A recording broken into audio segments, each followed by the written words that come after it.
There we go. Yes, how do you want it? How do you... Okay, we're gonna go 0 to half to 1 and half on the sides. Okay. Yeah, Okay, so 0 on the sides. 0 on Like the a sides, fade, basically, fade taking it up, up. and 1 on the top. Okay. You can do it. Okay. You can do that, yeah. Sure. Yeah, you know what? It's been a while since I touched clippers. So, so I'm sorry if it doesn't come out as Yeah, perfect as you totally. want it to. No, but let's hope I can still do something. Let's hope. Thank you. You train your guys at the academy, but you get involved or not really? Yeah, so we have experienced guys that's train at academy, and they do like the training. They do like everything from their Serious? side. Yeah, basically qualified facilitators, moderators, and stuff. Yeah, Unreal. yeah, You guys also go to the academy? yeah. No. Yeah, no, the guys also know the academy. The guys also know. Yes. Scott, I want to know from you, it's like, how did this all start? I mean, like, for me, looking from the outside, it seems like maybe it was a hobby, or it was something that for the longest of time has been much more of a journey from being able to work in a dealership to transcend into this. How did it all get started? Just explain me that. All right, so a journey with, like, mad journey. Yes, So I used to, yes. as a youngster, I used to do up motorcycles. I'd buy old motorbikes, and then Oh, I'd spray paint them and spray paint the frames. yes. And then I did that while I was at school, and that thing made a bit of money, but nothing serious. Then I left school and Yeah, I what tried. was it? I was about 15. You know. Yeah. Ah, So I did 1 or 2, and that was they worked nicely, and I made enough money to buy new bikes. But the new bikes generally got used and buggered up, so it didn't really work that well. yeah. And then when I finished school, I moved to Pretoria to go and do studying. I Yes. thought I'd do studying, Yeah.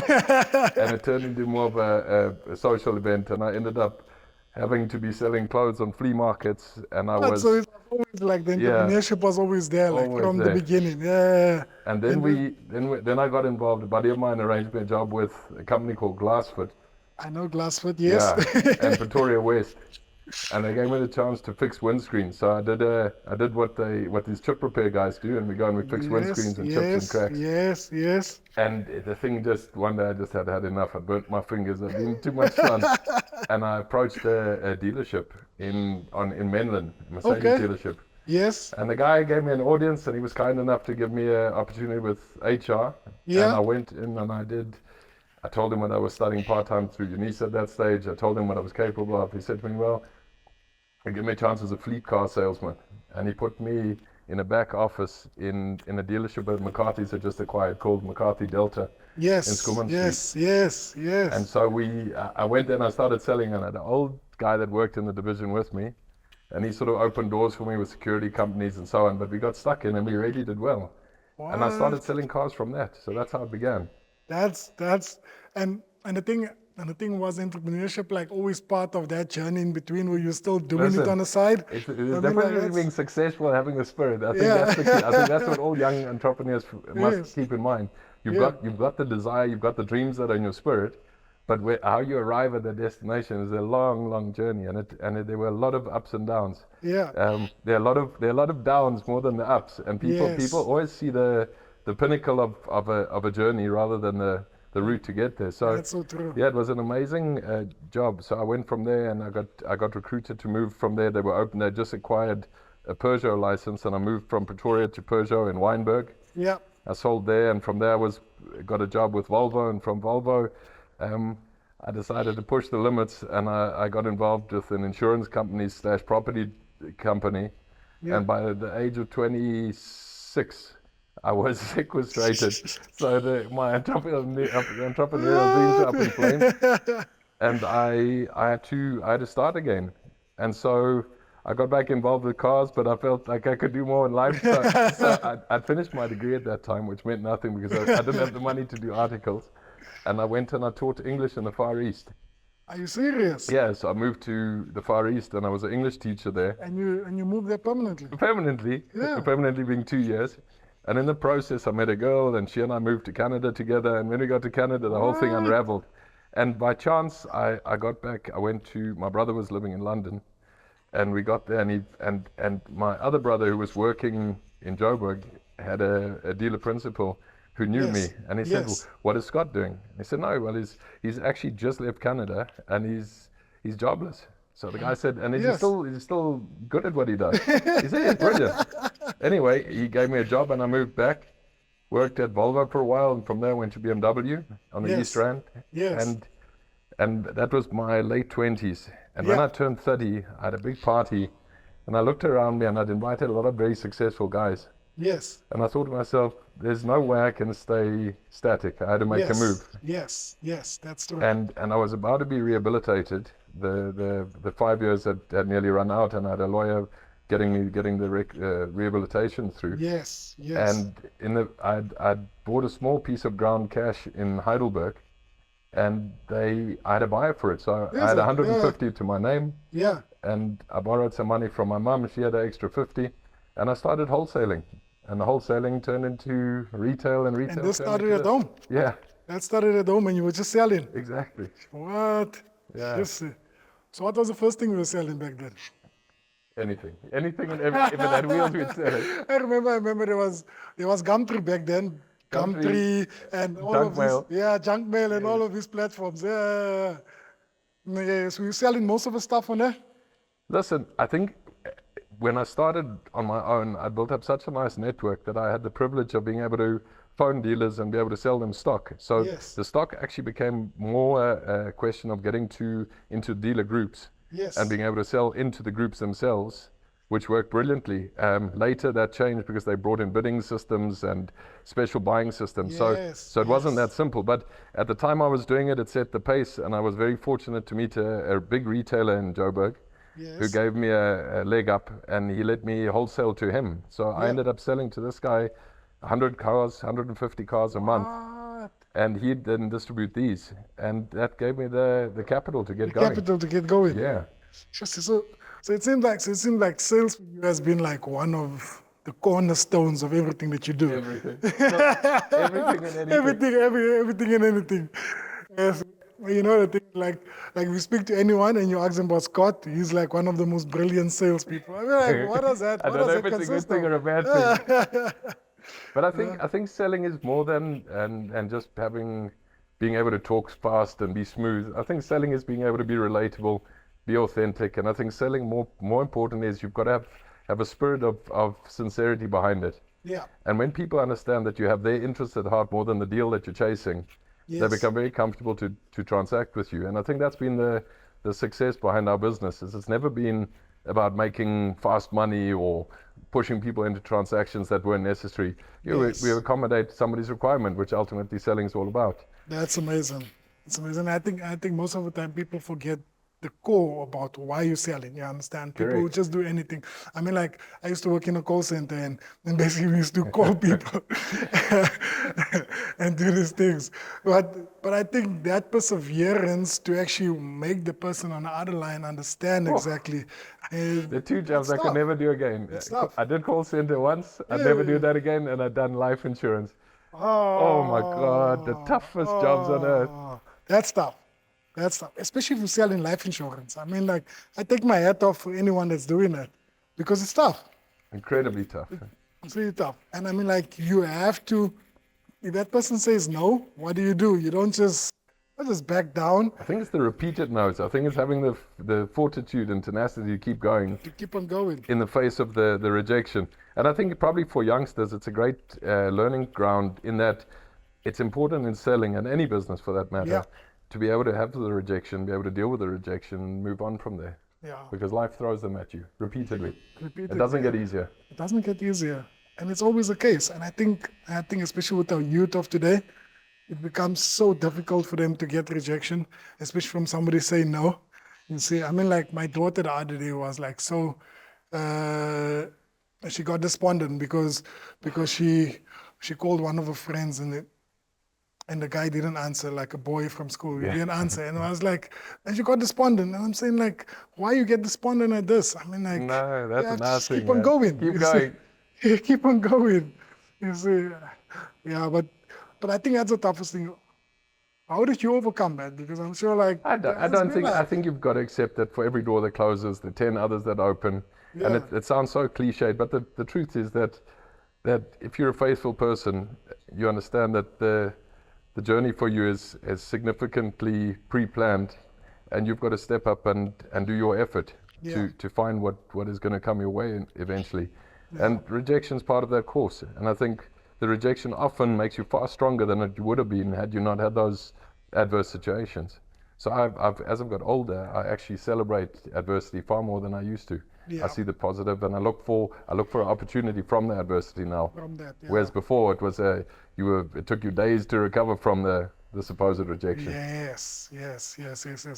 In terms of failures, because I know that you had a couple of failures. You had Oh, like uh, failures is things that no one wants to talk about, but that's adversity. well, I think there's so many, and if you had to take, I in the early 2000 and 2016s, I opened a real estate business at a car dealership that was growing and doing very nicely, and I embarked on this real estate company. And despite having done everything right as far as I could have seen it, the business just didn't take off, and it really was a catastrophe for me. It cost me an enormous amount of money. It cost me years, Yes, it was a failure. It was a massive failure. But I think the big lesson from that, and I'm highlighting one, and there were many, believe me, yes, but that yes. specific one, I think what you learn from any failure is that you have a choice at the end of it. Either you pick yourself up and you reinvent and you go again, or you collapse and you keep living in the past. And that's not Yes, an option. that's And an I think as option. an entrepreneur, you'll know this and you'll Yeah. be able to understand this and agree with me, is you've got to, failure is not, it's not the end of your life. It's an That's true. event and it's not who you are. And I think where a lot of people go wrong is they adopt the event as who they are, and they then live with themselves as a failure. And it's never, they're two It's never separate the issues. case. It's One true. is a failure and one is who you are. And you're definitely not a failure because your business failed. Yeah. You had the nerve to take the chance. To take a It didn't work, chance. and give yourself credit for the guts to go for it. Yeah. And it doesn't work, you move on and find something better. To just move on and you just take it from there. Because I think Correct. most of the time people get so lost in that moment of failing, Correct.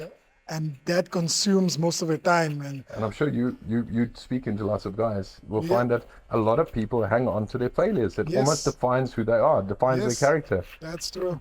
That's so which so makes true. no sense. It should be let go immediately. Yeah, like everyone has a story, and I think one of my stories I shared with you, like the first time I failed at the first barbershop that closed down, and you know what was the next thing I went in to go do? I said, you know what? Come I try something different? Come I open a panel beater shop? Big difference. Total big difference because like it was trending back then because my cousin knew how to do dance in cars and stuff like that, and I was like, okay, you know what, let's register. It was called GT Auto Body, and we're going to do this thing, but I knew nothing about it, and I was like, this is like, I don't have a passion for this thing, I don't and I think that's just one of those moments when you realize that, you know what, this is not for you. I think there are two things. You say it's about not knowing what you're doing, and secondly, not having a passion. I think you've got to. You said at the start when you started cutting, was it a passion? And Yeah. you with your cutting is a passion, and it's Yes. something you want to teach people. It's a skill set you want to increase. If you don't have a passion, leave your pursuit. Yeah. Don't chase it. If you're doing it as a side hustle and you're not passionate, chances are it's not going to work out. That's true. And so be very realistic my view is now, and I've done a lot of things that haven't worked, Yeah. is that you need to know what you're doing firstly. If you don't know what you're doing, you need to have people around you that really know what They they're really doing, know what they're and doing. somebody can advise you. But there's still got to be the passion element, because Yeah. without that, you may as well not do it, I don't think, because ultimately then you're working, and you want to be doing what you're passionate about so that you're not working. That's so true. That's so true. Because most of the time, people do things just for the sake of doing it because it's trending. So now you see Pharaoh Auto, yeah, the Pharaoh group is doing well on social media. you You can't see do that. everything happening, Yes. and it's like, you know what? I'm going to do exactly the same thing. I'm going to open one down the road, but you don't understand the story All the behind time. it. You don't understand the story. I'm actually going to replicate this model, and you get it so many times. How crazy is that? Because I mean, like, there's so many people that actually want to do the same thing, and I see it like in our business as well. Like everyone has their own story. Everyone has their own identity. You understand? Exactly. I think it boils down to this, the point I made about being authentic. Yeah. I could never go and replicate Legends. Doesn't matter. I see it, I watch it, and it's an amazing concept, and it's an amazing shop, and you've got your guys that work with you, and theoretically, if one took the money and you open an academy and you try to replicate it, you could probably make a mirror image. But a mirror image will always be only that, a mirror image, because it can never have the soul that Sheldon has. It can never have the soul that your early founders with you have. Yes. And so I think that's the gift. As I get older, when I was younger, I was very competitive with who was trying to replicate me, who was watching what I was doing, who was trying to knock me off. As I've got older, I don't care. I see it as a compliment, firstly, and it's clearly obvious who's copying you and who's not copying you. Yes. Yes. But nobody can copy you with your authenticity, because you were gifted to be unique. Yeah. And so if you're doing what you were created to do, chances are nobody will really ever manage to do what you do in the fields you and I both do. You and I are both very much involved with people and offering a service. Whether we were making high-tech equipment like Elon Musk, different stories somebody could then replicate. But for you and me, our gift is that we people's people, and that we genuinely care about what we do for the people that we serve. Yeah. And I think most of the time people just has this perception about, but you know what, I'm going to get the money, I'm going to get the funds, and just do the same thing, but not understanding it takes a lifetime to build a brand. You understand? And I mean, like, if you look at Pharoah, is one of the most recognized dealership brands in Africa, to say the least. Oh, well, that's lovely. Yeah, I agree with you, and it's a wonderful Yes. thought. That it's wonderful hearing it from somebody else. Yes. But I think it has, and I think it's grown, and I think again, it's because it's a company that cares for its people. It's a company that cares for the people that buy from us, and not to sound soppy about selling. Yeah. We people dream about cars, particularly in Africa. People That's dream true. about owning something special. People dream about being able to have a Range Rover or a Yes. G-Wagon parked in their driveway. That's And true. when you're able to pair that person with his dreams, with that vehicle, and do it with a style that nobody else can touch, well, then you do something that does touch a heart. That's true. That's so true.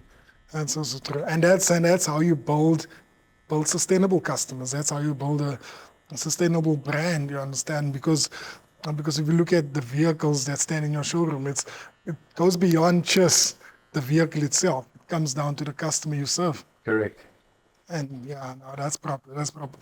Tell me the one thing I wanted to ask you, for me personally, there's been so many quotes or verses in the Bible that like stood with me through my journey, because we know entrepreneurship does get tough. You understand? There's times like when you feel like giving up. What has been that one verse that's like stuck with you through it all? Oh, so I'm not a pastor and I'm bad at verses, but I can tell you there are about three that stand out for me that are always amazing. And I think the one is Jeremiah, where you promised a hope and a future. Yes. And that's always when, no matter how dark times get, you say to yourself, God has promised you a hope and a future. Yeah. The other is where God knows the plans He has for you, plans to prosper you. Yes. You know, for those who love Him and live according to His way, you're guaranteed to prosper. So, Yes. and prosperity, this is where I think entrepreneurs go wrong, Yes. is not always about the money you're making. Yeah. So if you're chasing prosperity being goodness, righteousness, faithfulness, being good to your fellow human beings, there's prosperity in that. Yeah. Whether it's destined to have a monetary value attached to that later, well, that's a different story altogether. Yes, But prosperity for me has never been money-based. Prosperity has been the joy I have, the children I have, the amazing wife I have, the friends I have, the impact that I make in people's lives that work with me. That's prosperity, and that's guaranteed. So that's another one that I love. And then the fact that I think it's Isaiah, where you will go through valleys, you will go through rivers, but God is with you. He didn't say you might go or maybe it will happen. You will go through valleys. You will go through the rivers or water, and He'll be with you. So I think the key is to have that sense of faith that you're protected, that you're looked after, but there's all of this is contingent on whether you're living righteously. And I think this is where people go wrong. They want to have the prosperity. It doesn't matter whether it's monetary or emotionally, but they're not willing to live righteously and seek first the kingdom of God. for me, that whether you're Muslim, whether you're Christian, Jewish, doesn't matter. It's Yes. seeking your Creator first. And if you do that, I think it gives you an edge on the average guy who's chasing only And the that's cash so true. component of a business. I agree 100%, because if you think about it, everything is tied towards a higher purpose, and whether you serve in whoever, but there has to be a calling behind what you do. 100%. You understand? 1,000,000%. There has to be that servanthood behind what you do and what you're called to do on this earth. And because if everything fades, what are we going to be remembered by? You understand? It's by your fruit that you have done So on this true. earth.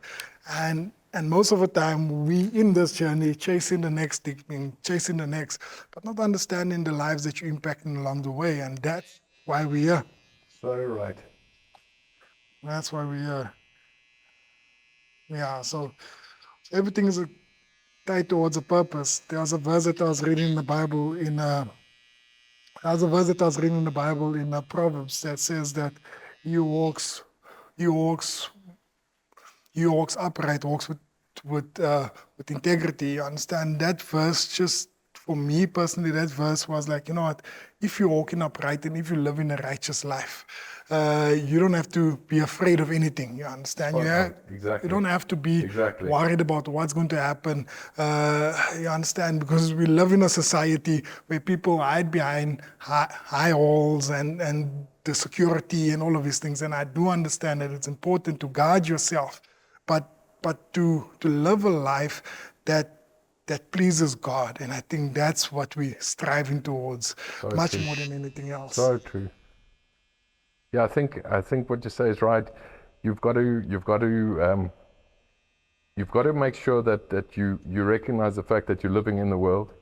And I have a lot of Muslim friends, and one of their famous sayings is you've got to tie your camels. There's no point in being reckless in life. You can't assume because you're faithful that evil won't chase you out and try and cause disharmony in your world. Yes. But you've got to have an emotional faith that when you sleep in peace. When you do business, you do business in peace. Peace, yeah. With acknowledgement of your Creator's power and work in your life, and the fact that that's what you're adhering to.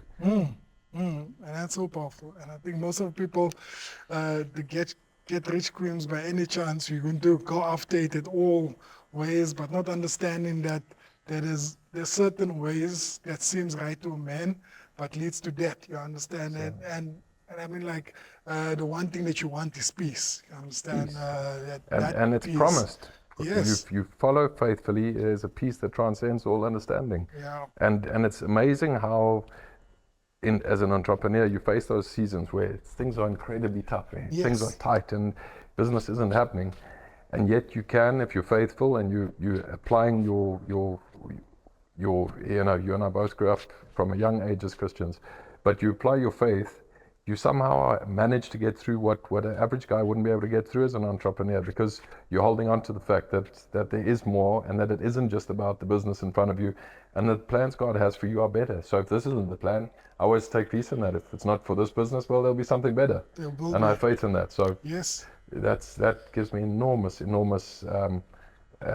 peace just to function, to operate, and to yes. dream. Because Yeah. I think fundamentally, as an entrepreneur, you've got to be dreaming, like you and my JB were doing. Yeah. That's a dream. It's a dream. It's a dream, and we're going to make it a reality. And you can't stop. And I think those plans are ordained, and God gives you the power to get up and take the idea and run with it and work it.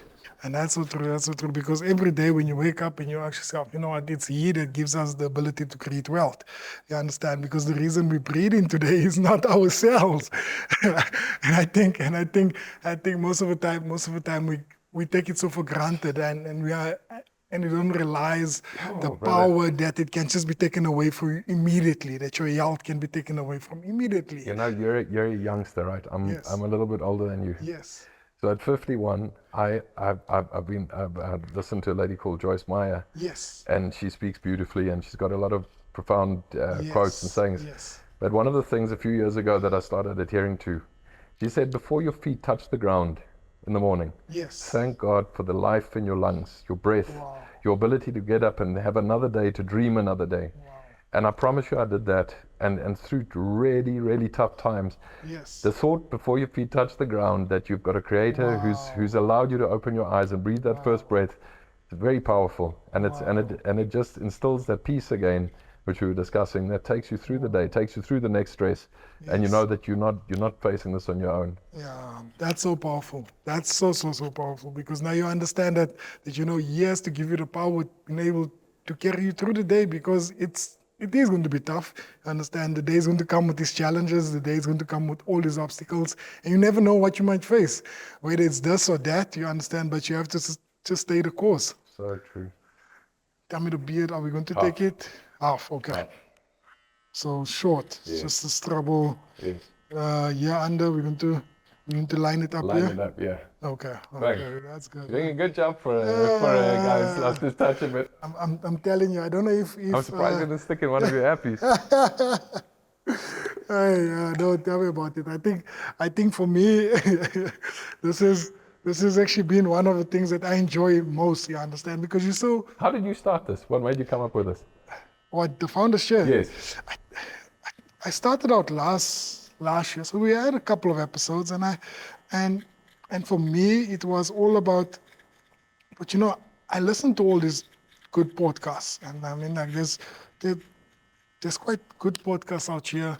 But one thing that I've noticed is that the authenticity around the presenter and the, let's say, basically the person that came for an interview, there was a disconnect between that link of understanding exactly what entrepreneurship is all about.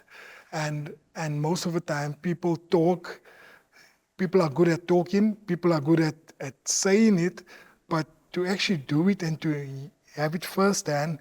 And this is the relatability that we're speaking about, is that me and you can relate because we've been through this journey and we understand exactly the obstacles, and how much better is it for a next entrepreneur that's listening to this, that says, you know what, if those guys can go through it, I can also do it. You understand? How much more is to get it? Because for me, it was just going to get a chair, and it's going to be unscripted as possible. It's going to be just a flow of conversation, and that's how we just started. I think it's lovely. I think, again, the originality of your concept is what makes it so special. Yeah.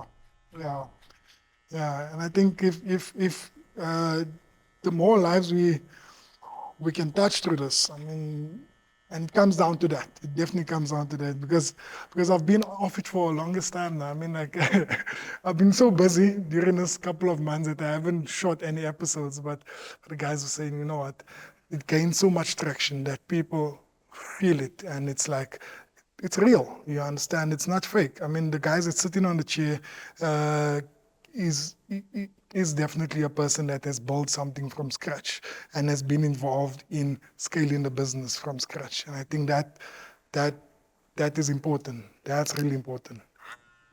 Yeah, you do an amazing job. I think what makes what you're doing amazing is the fact that you yourself are just pushing boundaries, and they're touching lives. I can't stress that enough. Yeah. I as a youngster, what's unusual is that you're such a young guy and that you're putting such brilliant emphasis on the fact that lives have to be improved through what you do. Yeah. And I realize that it's never too late, because that Japanese saying with best time to plant a tree is 20 years ago, and the second best time is today. Yeah. So when you start and get going with it, whether it's a business idea or anything else. Yes. But in your case, the upliftment component and changing youngsters' lives to get involved in an industry that it can sustain them and sustain families. I was amazed by you when you told me the story. Thanks a lot for that. I think if it comes down to just making a difference, and I mean it's the same here, like I see the youngsters on the floor, basically. You understand? These same guys that's on the floor, you look at how many people is employed by this, and you take their families back home, how many people are they feeding? And you do the calculation over here that these people are feeding these people on a daily basis. I mean, then you understand the type of impact that you are having on not only that one person, but the whole community. I think it's such a underrated privilege of being an entrepreneur. Yes. Is when you do it to make an impact, and when you do what you do to to make sure that somebody's life is touched, that ripple effect of that one pebble that gets thrown Yes. out of my business. So if I can only have X amount of employees work for me, but I know that those are people that previously wouldn't have had the opportunity that I've given them, Yes. somebody's inspired because that youngster's life has changed, and It's because changed. his life was changed, their life will change because they were inspired, and so that ripple then expands. So I'm not in an illusion that I'm changing the entire country, and I'm sure neither are you. Yes. But we know that the small little steps we're taking are definitely, without a doubt, impacting on somebody's life and families. As you said, for me, the key is the family, and the family is where it Yes. all begins. Yes. And our pastor at church always says that a nation is the sum total of the families that it houses. In houses, And yes. so if you're touching and improving families, well, then you're improving the country. So Yeah. I don't think it's a wasted effort, despite it being small. And that famous Mother Teresa quote where she says, if you want to change the world, go home and love your family. Yeah. So a business is a family, and if you're loving your employees and making sure they go home and love their families, then you are having a long-term, infinite, eternal effect. Yeah. How important is that? And how important is that just to being able just to pursue that? Because if you think about most entrepreneurs start businesses, and I get it, profit is definitely up on our. Guaranteed. Yeah. Anyone who just says otherwise is an outright liar, because that's why we do it. Yeah, that's why we do it. But I think the reality of what you've done, and when I look at your academy, I know the photographs I've shown friends of mine, I said, this is what this guy does. Sheldon's amazing. They are flabbergasted. Thanks. And will have lifetimes worth of impact. No, thank you very much. Thanks a lot for that. Yeah, yeah. No, I think it's true what you say. It's a privilege. I understand. It's definitely a privilege. Definitely, it's a privilege. It's a privilege being able to be the person that you are. And in terms of your type of, because I've seen like you engage with all your staff, your leadership, the type of leadership that you possess is one that I also admire, you understand, because you know your staff by name and you engage with them. How important is that? Because many people it's grow their everything. business, I think you've got to acknowledge that there have got to be people that work for you that are way smarter than you. Accept that. Yes. So you've got to be humble to begin with. Secondly, if you've started with nothing and nowhere, you understand. My best friends were the workshop managers, the technicians, Yes. the chip repair guys. I was a chip repair man. So how can you now, because you started a business, elevate yourself? So I think it's critical to remain connected to the lowest of the low in your entity, in your organization, because it does. There's an element that people love about genuine humility. Yeah. You've got to, and there's a thing I saw recently where the guy said, be yourself. Because sooner or later, somebody's going to see the real you. Yeah, so you true. better not have a facade. That's true. Don't be faking That's who you so are. true. And I think if you speak to my staff independently, they'll all say the same thing. This guy is who he is. There's no change. Yes, and no in change, fact, yeah. I think I disappoint a lot of my clients because I drive very humble cars. I do very humble things, and they don't understand. They sort of, you should be doing X, Y, and you shouldn't be doing X, Y, and Z because you're living life. And if your gratitude begins with the fact that you know it's not because of you, it's because of the Creator, then suddenly it all puts it in order, and nobody is lower than you, and nobody's higher than you. You understand? And basically you come with that whole mentality of, Exactly. of, you know what, I didn't come to be served, I came to serve. 1,000,000%. And I think that's exactly what it is. Can I just get down here? How high do you want? Do you want it up until, is it just until here? Yes, perfect. Okay.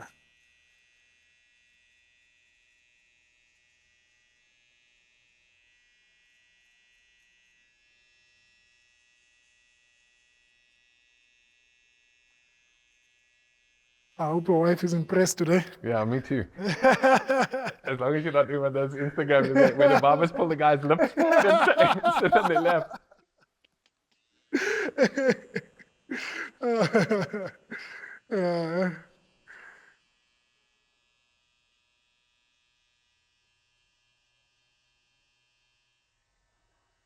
I was so surprised by this.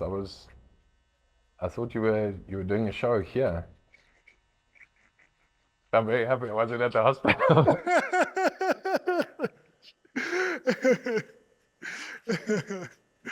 Oh yeah. Yeah, but I think it's so cool having it in your place. You understand? I think the whole setup is just special. So much here, yeah. It's like I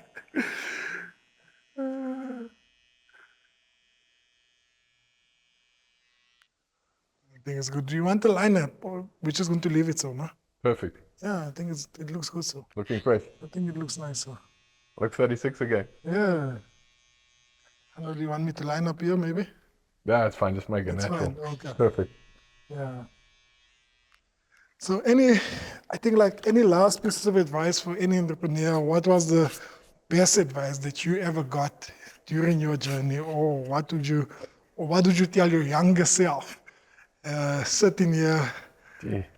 where you I are? think something that I've heard so often of late, and that makes so much sense now, is don't overthink a decision. Make a decision and move. Because the biggest problem I see with youngsters and people trying to start business, you go out for dinner and everyone's talking about what they're going to do, but they don't take the first step. Yes. And the key is take the first step, go for it. Because what's the worst that happens? You start again.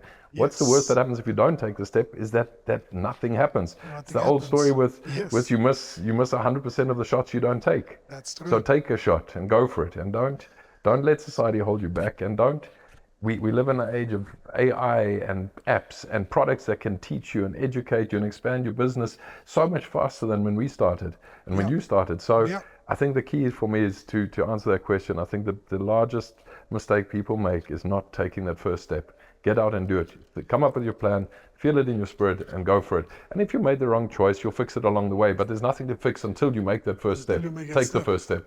So do it. Yeah, that's so powerful. That's really powerful. That's so powerful, because many people have that paralysis, especially in the beginning. It becomes so tough just to take that step and just to move forward and just analyzing everything, and it becomes. I think that's the one thing I saw about you, because when we spoke about a barbershop, and you're like, you know what, this is actually a crazy idea. And what happened? We just said, you know what, let's do it. You understand? And it wasn't still analyzing anything else. And it's like, you know what, come and try it out, come and see if it works, and we take it from there. And I guarantee it's going to work. It is going to work, definitely.